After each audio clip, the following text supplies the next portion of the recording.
ဒီနေ့ပြောပြခြင်းတဲ့အကြောင်းအရာကတော့ကျွန်တော်တို့ take နဲ့ပတ်သက်ပြီးတော့ကိုယ့်ရဲ့နေ့စဉ်ဘဝမှာ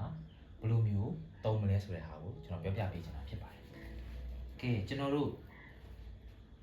ဘတ်စကားစီးမယ်။ဘတ်စကားစီးမယ်ဆိုရင်ကျွန်တော်တို့သူ့ကိုဘယ်လိုမျိုးတွေ့သုံးမလဲဆိုတော့ I take a bus ငါဘတ်စကားစီးကျွန်တော်တို့ take နဲ့တွဲပြီးတော့သုံးမယ်။ပြီးတော့ငါတိုက်စီစီးတယ် I take a taxi ငါတိုက်စီစီးတယ်ငါရေချိုးမယ် I take a shower ရေချိုးငါခဏနားမယ် I take a break ငါဆေးတောက်မယ် I take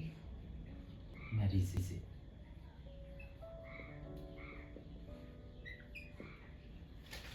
ပြီးတော့ကျွန်တော်တို့နေ့စဉ်ဘဝမှာသုံးတဲ့နေရာမှာထပ်ပြီးအရေးကြီးတဲ့ဟာမျိုးဘာလဲဆိုတော့ဓာတ်ပုံရိုက်တာဓာတ်ပုံရိုက်တာကိုလည်းကျွန်တော်တို့ take နဲ့ပဲတွဲသုံးပါတယ် I take a photo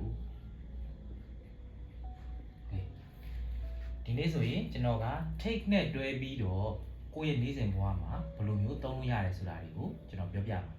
တာဖြစ်ပါတယ်မိတ်ဆွေတို့လည်းဒီ take နဲ့တွဲပြီးတော့တခြား